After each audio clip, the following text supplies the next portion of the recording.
Look, the sky.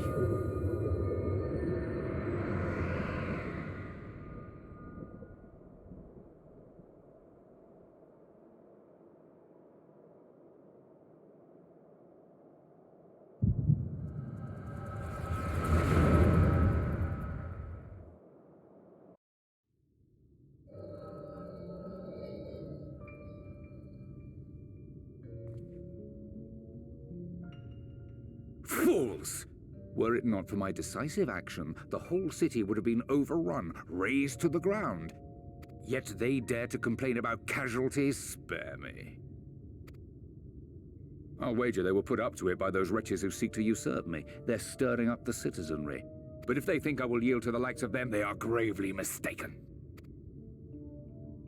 To be subjected to such deplorable treatment, such ingratitude.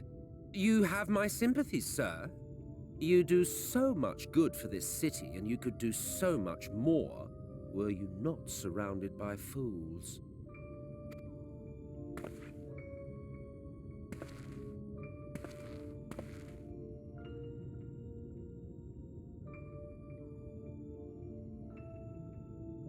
Who are you? You're not supposed to be in here. My apologies for the intrusion, but I come bearing a proposal, one that will ensure the longevity of your reign.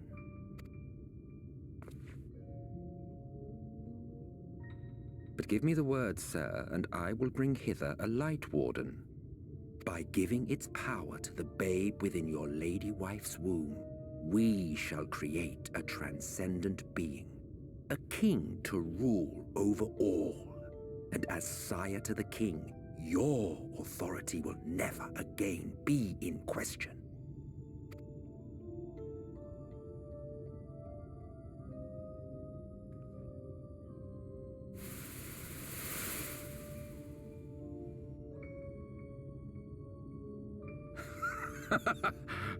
Amazing. Before my Vorthri, they behave as docile pets. With this gift, my line shall be guaranteed power for perpetuity. We shall rule the whole world. By all means, sir. United under Yulmor's banner, men will cease fighting and abandon their ambitions. Thus, they will grow fat and complacent, and in their sloth, seal your supremacy.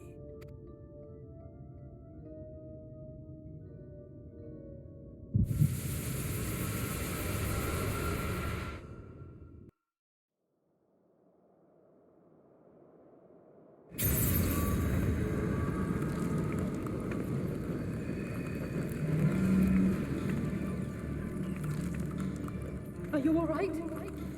Say something!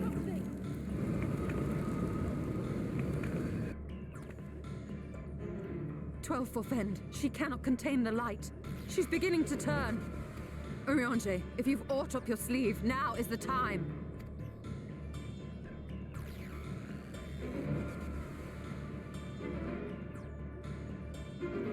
It's changing back.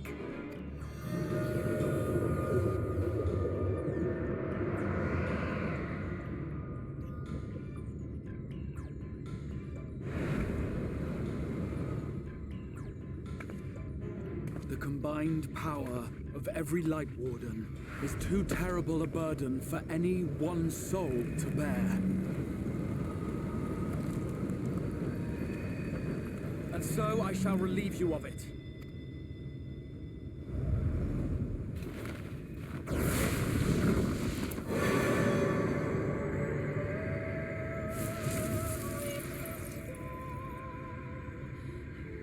Exarch, what are you doing?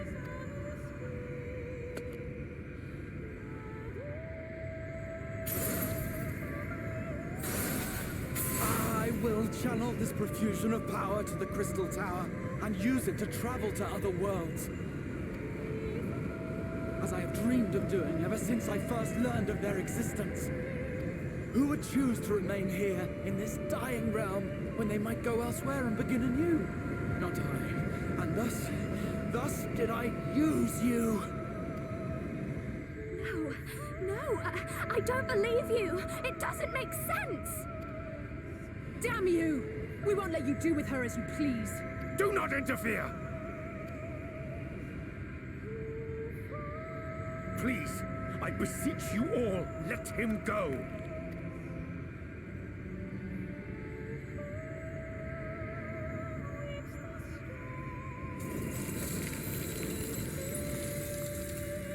You knew of this, Urianger.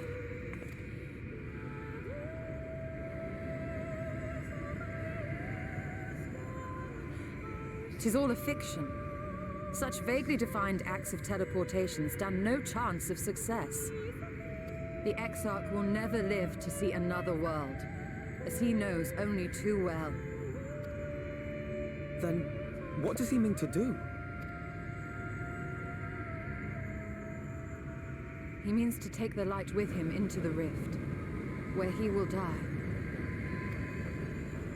From the beginning, he intended to sacrifice himself to save our friend and Norvrend.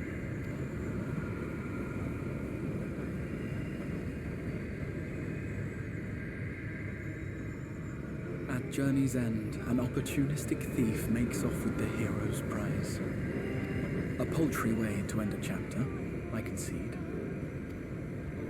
Yet your tale will continue, and my role in it will scarcely be remembered.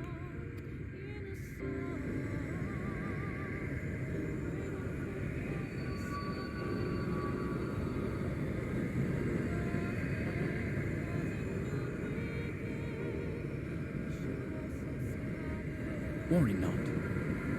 Whatever should become of me, I will be happy and free, safe in the knowledge that I have played my part.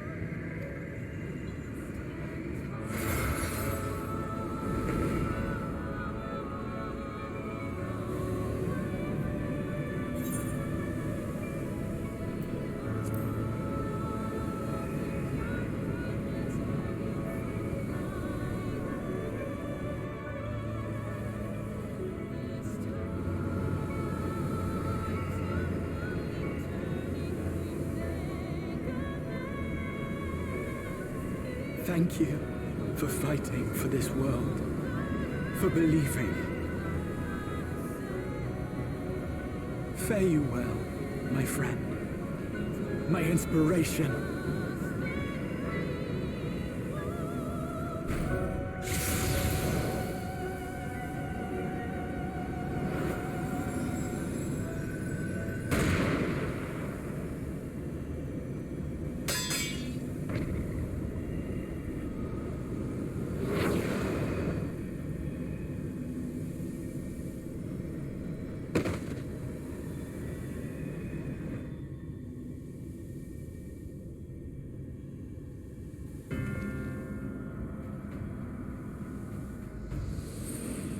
Only those who possess the royal eye of the Allagan Imperial line are capable of controlling the Crystal Tower. Such individuals do not exist in the First. Therefore, in all likelihood, the Exarch arrived here with the tower. This much I had surmised, yet I could not discern his grand scheme. To think that he went through all this trouble for the sake of a single hero. It's almost admirable in its absurdity. Alas, it is not your grand scheme that will succeed, but ours. You bastard! Stay put. Your friend is still alive, but whether he remains so depends on you.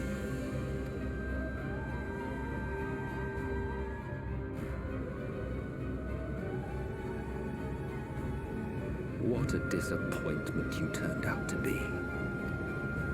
I placed my faith in you, let myself believe that you could contain the light. But look at you now, halfway to becoming a monster. You are unworthy of my patronage.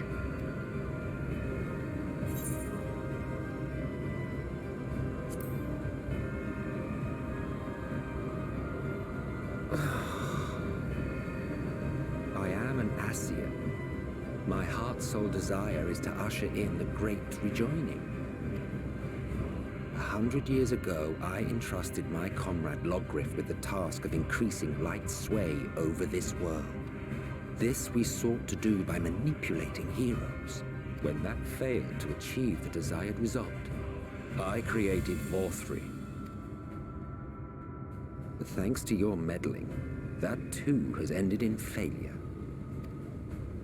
What was your true purpose in approaching us? By your 12, boy, have I not told you before that everything I said was the truth?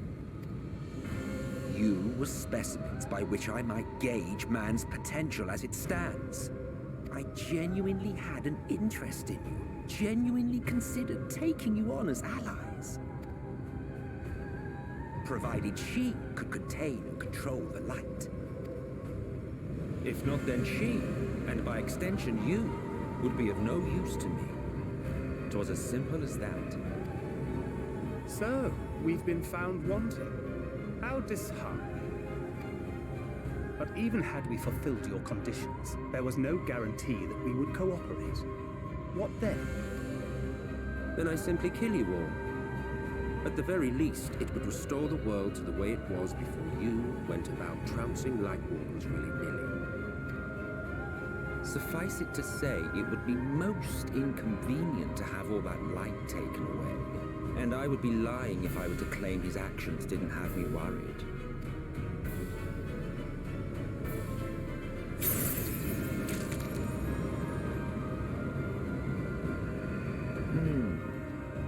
You still retain your form and your senses.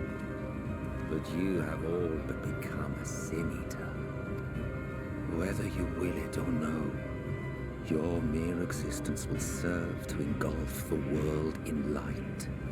Those in your company will likewise turn into sin-eaters, and in time you will succumb to your base instincts and hunt innocents to feast on their sweet, sweet ether.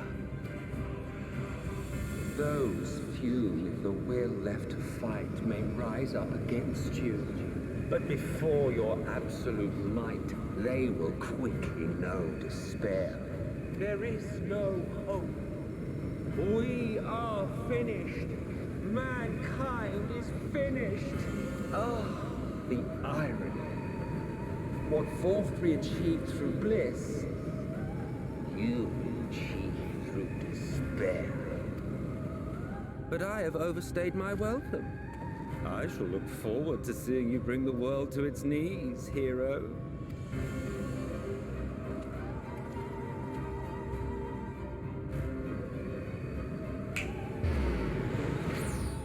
Exarch!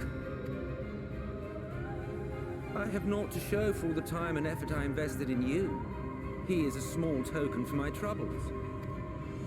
I did not expect that I could learn aught from man, but I may yet learn something from all the knowledge he had hoarded for his precious hero.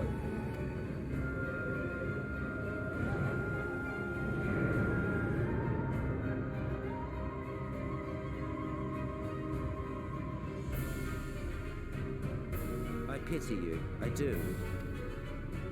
Your friends are now your foes. If you do not kill them, they will kill you. When it all becomes too much to bear, seek me out at my abode in the dark depths of the Tempest. There, you may complete your descent into madness with some dignity, far from prying eyes.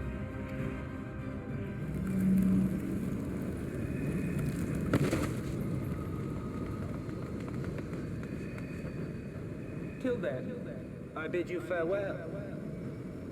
Eater.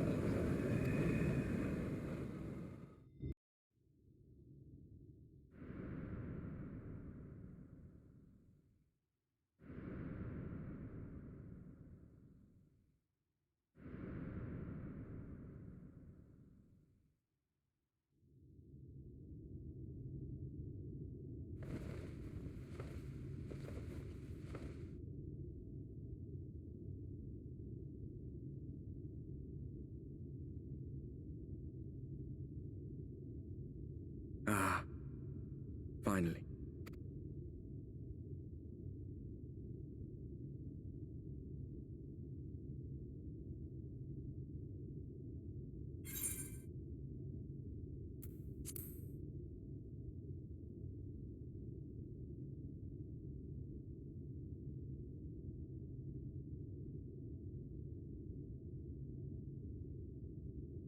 After you collapsed, Emmet's self vanished. Then Reen did what she could to stay the raging of the light within your body. Thanks to her, you're still you, but she's only delayed the inevitable.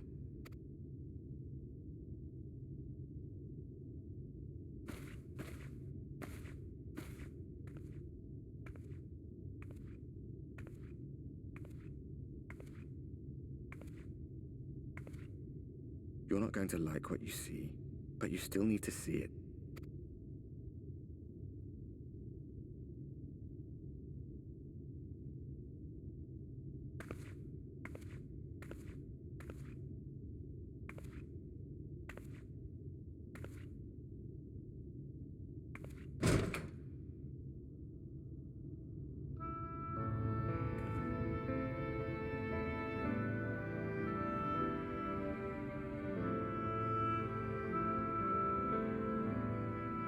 It's like this all over. The whole of Northrad is shrouded in light again. And it's because of you, and the power you absorb from the Wardens.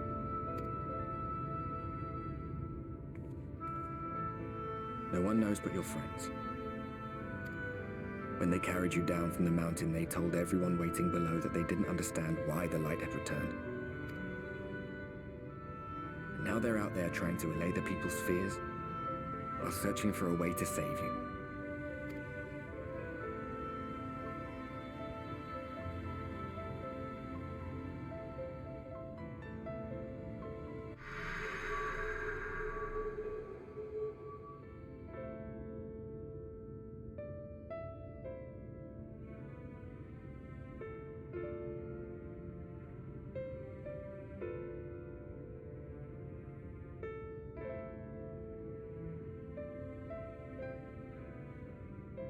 If you're well enough to be up, you're well enough to get some fresh air. Better that than stewing in here. Go on. Go.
The people of this city have spirit, I'll give them that. They've not lost the will to fight.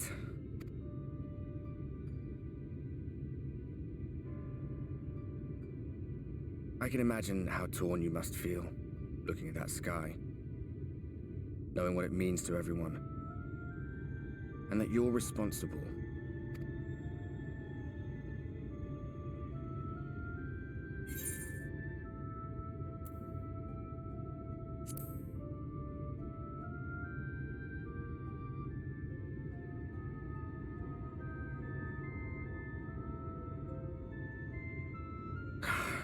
Neither can I, to be honest.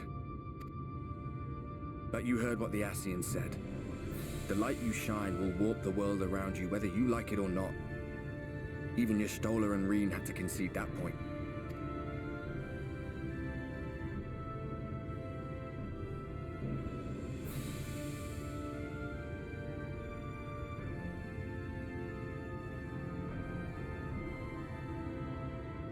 You're in a corner, and there doesn't seem to be any obvious way out. But that doesn't mean it's over. However hopeless it seems, you haven't lost yet.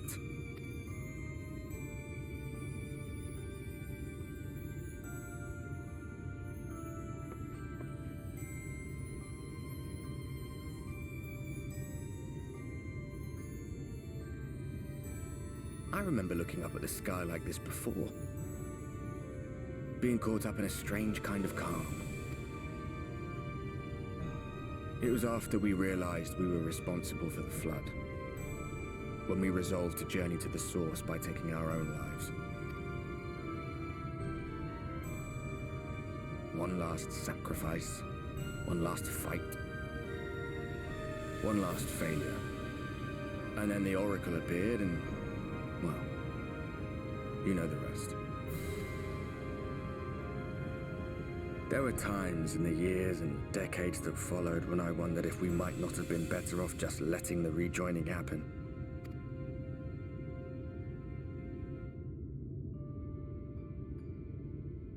That we'd made one last mistake. But seeing that giant Talos stir to life cured me of any doubts I still had. Always we took the burden of fighting upon ourselves. That's what heroes do, isn't it? So we never had the chance to see anything like that. Our people coming together as one.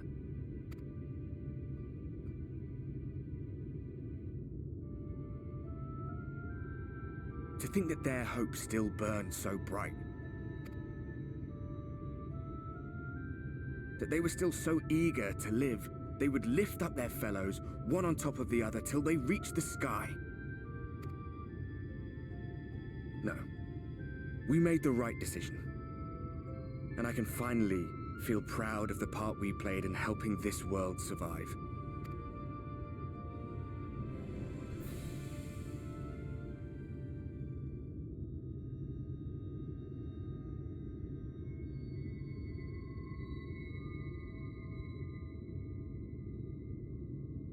Well, come on then.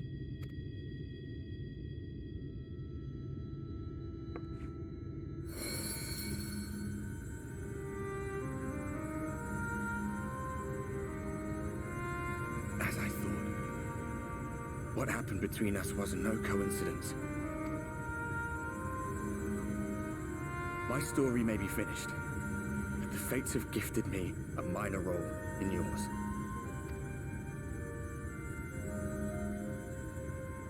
I suspected as much the moment I realized you could hear me. But it's hard not to doubt yourself when you're the man who caused the flood. I was afraid to do anything more than watch for fear of making things even worse.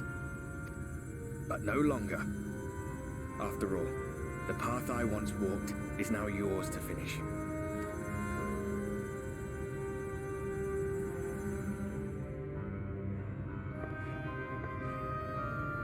For what it's worth, I cast my lot with yours. If you need a push, I'll be right there behind you. If you lose control, I'll do my best to stop you.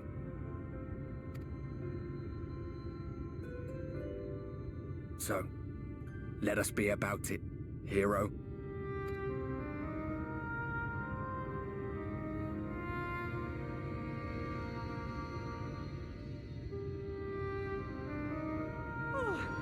Worried you were up here all alone, brooding and fretting and wallowing in your woes. But look at you, grinning at nothing like a pollen-drunk pixie.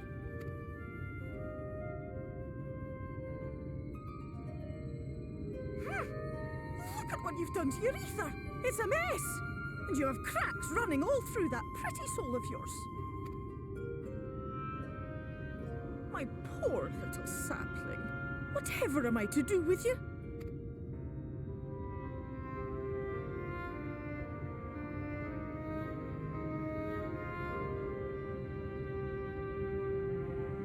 Shall I yield up my throne? You could claim it, cut ties with the mortal world, hide away in the castle.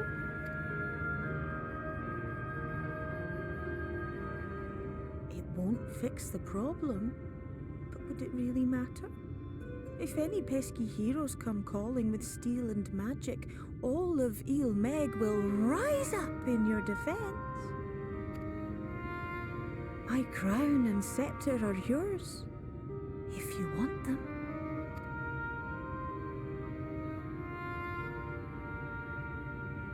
What? Don't give me that look.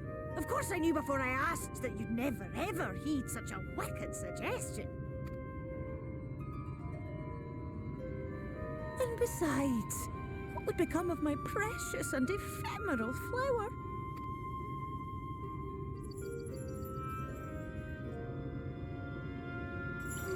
Dear beloved sapling, you are lost, confused, and have precious little time to gather your wits. Your kind is always so preoccupied with what lies ahead, and so we muddle your vision with fog and glamour. But such trickery is easy to see through.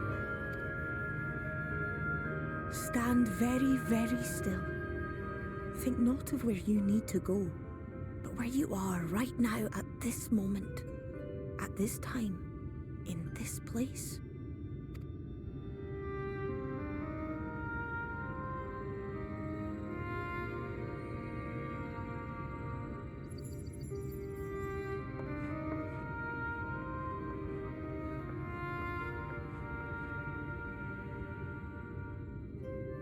Our cairn of crystal.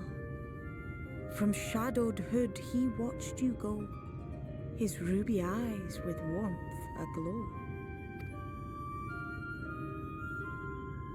See yourself as he saw you, and that shall be the clearest clue.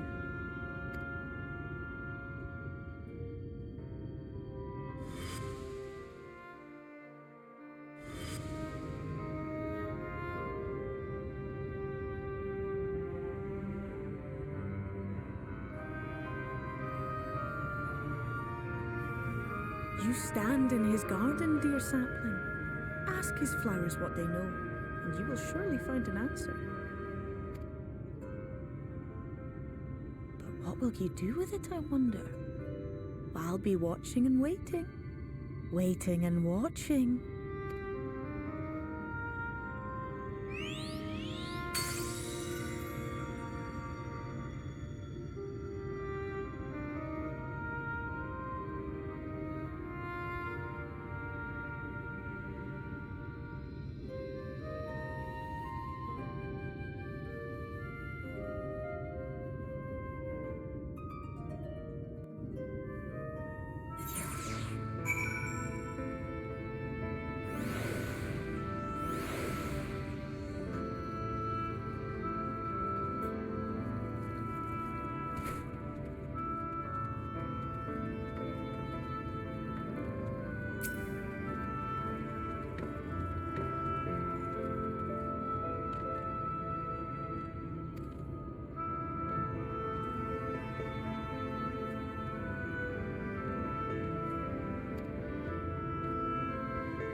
I have unlocked the door to the umbilicus. You are free to enter. Once you have what you require, I'll see it sealed once more. Until then, I will remain without.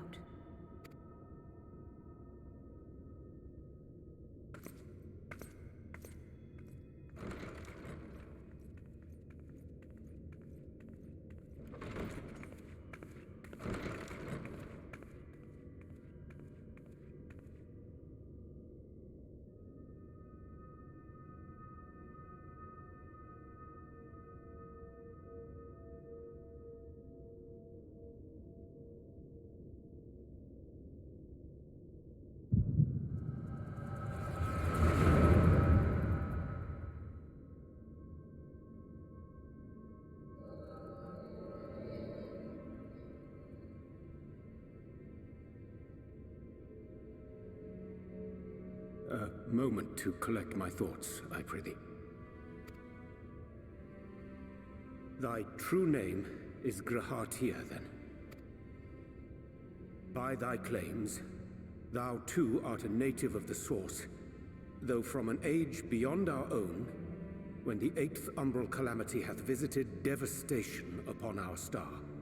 Thou hast, by subtle means, reached across the boundaries of time and space to unsow the seeds of catastrophe, ere its creeping vines drag our champion unto an early grave.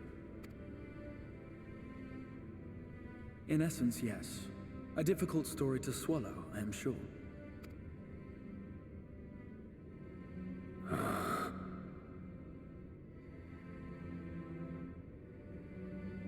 I doubt not the veracity of thy words, not the account of thy coming, nor that of the fated calamity. Yet my mind straineth still to apprehend the enormity of this tale. Wouldst thou favor me with a gradual unfolding of its chapters? Certainly. But where to begin? I should start with those great minds who survived the calamity, Sid Garland being perhaps the greatest. In hopes of staying the unending tides of war, he and his fellows pursued all manner of possible solutions. One of these was rooted in a theory which unified several fundamental principles discovered over the course of the Warrior of Light's adventures. It proposed a method by which one could enter the river of time, traverse the rift, and leap between worlds. Perfecting that idea, however, was a work which consumed their lifetimes, and thus was it left to future generations to decide whether theory would be put into practice. But all the while, the world continued to burn. Hope was a feeble outpost, beset on all sides by thievery and misery and murder. People cried out in despair, "There is no hope, we are finished. Mankind is finished." Then others raised their voices in answer. Though we be beyond salvation, those who came before may yet be saved. We will forge a crossroads and pave the way for a different future. By the wisdom of our forebears, we will prevent this calamity from ever having come to pass.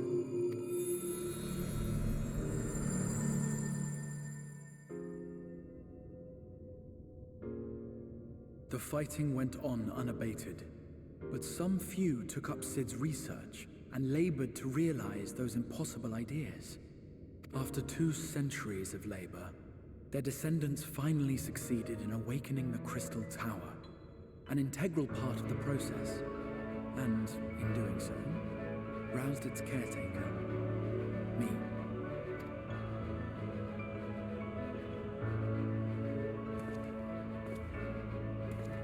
By this stage, scholars had largely established the phenomena underpinning the rejoining, and identified the first as the shard which precipitated the 8th umbral calamity. This grand structure was already capable of storing the energies required to attempt the translocation. All that remained was to augment some few of its functions based upon the theoretical models of Sid and his compeers.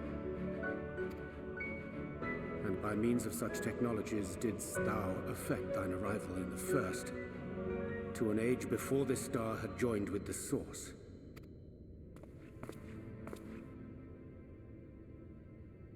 Some while before, as it turned out. 'Tis all but impossible to predict how time will flow between one world and the next, and we missed our mark by almost an entire century. But this only worked in our favor. The Sin Eaters could not be defeated without the blessing of light, and summoning the only woman who might stand a chance against them would require decades of preparation. An undertaking of scarce credible endurance. That thou hast kept thy plan from falling into disarray these many years bordereth on the miraculous. Yet howsoever history be rewritten, thy present self was shaped by events which followed the calamity. Should said catastrophe be averted, the very skein of thine existence will unravel. Surely thou hast foreseen this. I am aware of the consequences. 'Tis for that very reason Sid and his colleagues bequeathed their legacy as an offering, and not an edict. To give all of oneself for the happiness of others, and with no promise of reward. 'Tis a hard thing to ask. Harder still for those condemned to survive in a world which pitted brother against brother. Indeed, you are right to call the execution of this plan miraculous, though the force which held it together was nothing so inexplicable. It was her. The warrior of light has been our unbroken thread.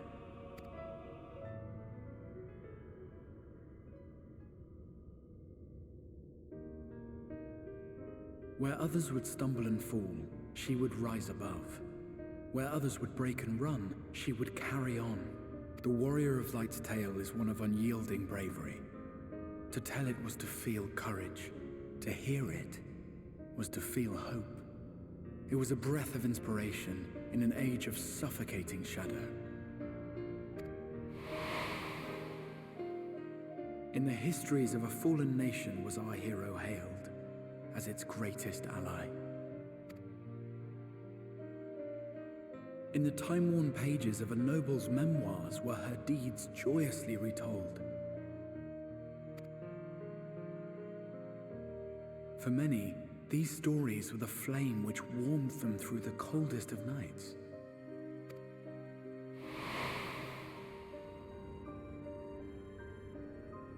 And so it should come as little surprise that the plan found no shortage of volunteers, concerning as it did the Warrior of Light herself. It was their chance to add their own verse to the hero's saga. She was the lodestar that brought them all together, to send their final message back through time and space to her.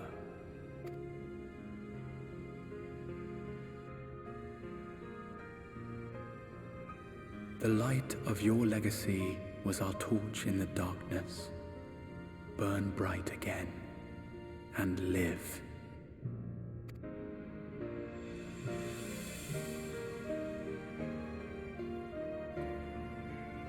I am merely the bearer of that wish, come to ensure it is safely delivered.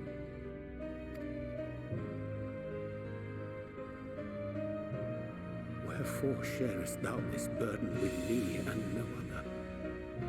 What wouldst thou have me say? That you will be my accomplice? 'Twas you yourself who convinced me of your suitability when you spoke of how you learned of the Flood and of your part in arranging Minfilia's journey to the First. Your actions showed uncommon resolve. 'Twas clear you were committed to the cause of saving this world. I knew I could trust you to choose the right path forward, even if that choice came with a heavy price. What price?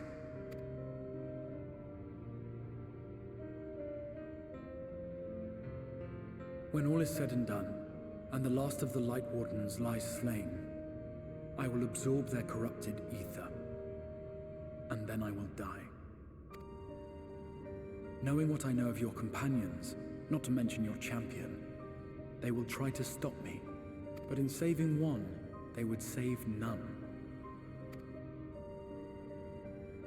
Therefore, I implore you to aid me in concealing my identity and ensuring this tale ends as it must. To this end, I would have you take what I have told you of the calamity and make of it a portent, a prophetic vision you beheld in the swirling chaos of the rift.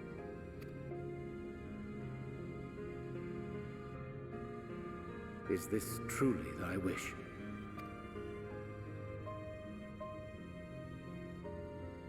History remembered the Warrior of Light, as I knew it would, and I will suffer no other to rescue the champion whose star has charted my course.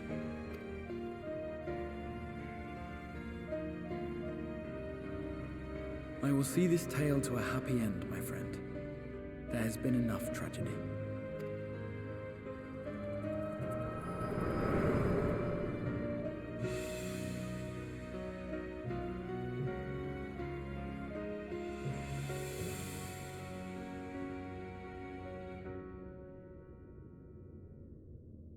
Careful now. If you lose control again, the light could claim you for good.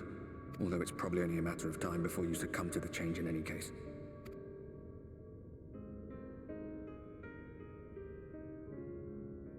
What do you mean to do?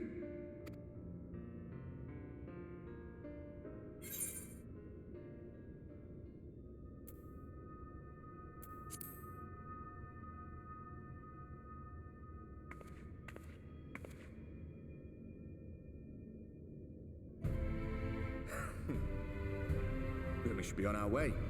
Diassian mentioned the Tempest, did he not? That's the stormy seas around Calusia to you. His lair must be down there somewhere, hidden beneath the waves.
Ah, we have found thee.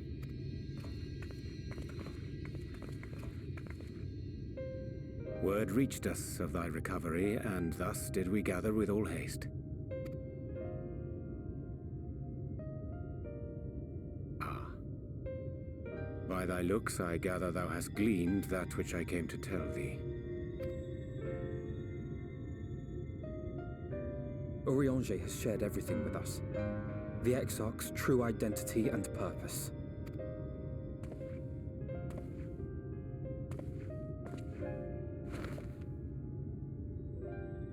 I offer no excuses. When I agreed to aid the Exarch with his plans, 'twas in full acceptance of the condemnation I would face when my duplicity was laid bare. Yet it is not rancor, but resolve that I sense in thee. Thou art fully intent upon walking thy path to its end, art thou not?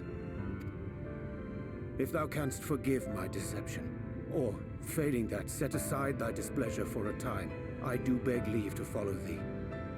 What strength and wisdom I possess are thine to command.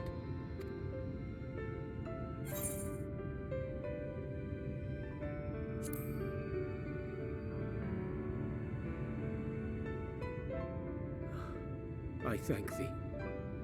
Doubt not but that I will do all in my power to repay thy kindness and fulfill the Exarch's wishes.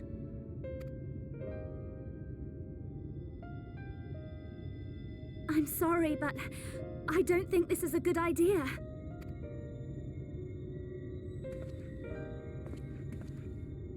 Leaving the Crystarium, I mean, with or without Urianche. What I did for you won't last forever. There's no telling when the light will break free again. Please, you must stay here, at least for a little while longer. We will find a way to cure this, I promise you. How can you make promises? We don't even know where to start. Alize, please. You know Reen was only trying to help. Of course I know only too well. But making promises you have no way of keeping is not a kindness. It's a lie. Plain and simple. We've all searched high and low for an answer, and every one of us came back empty-handed. I am not about to stand in her way now. Not after failing her in her hour of need. No, the least we can do is...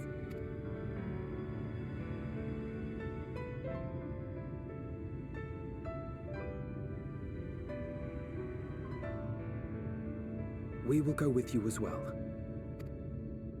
There is naught to be gained by standing still. Indeed, we have exhausted every other avenue. Lead, and we shall follow. If there is any hope to be found, then we will surely find it at your side. Are we all in agreement then?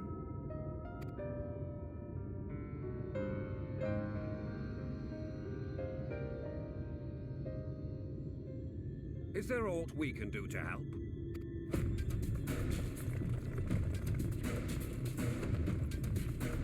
Though we may not know the whole story, we do know you're in for a fight. And while the Exarch's away, it falls to the rest of us to see the Warrior of Darkness is given a proper send-off. You told them! No! Well, not in so many words. Aye, we didn't need it spelled out for us. When the night sky appeared over whichever place you went to, it was harder not to put two and two together. From the moment I heard that you and the Exarch shared the homeland, I had my suspicions. Long had he been waiting for a certain someone to arrive, and I knew at once that it must be you. Exactly. When he went up to meet you, 'twas clear it was no ordinary visitor. That spring in his step spoke volumes. I could feel his excitement. Eat him! That's right!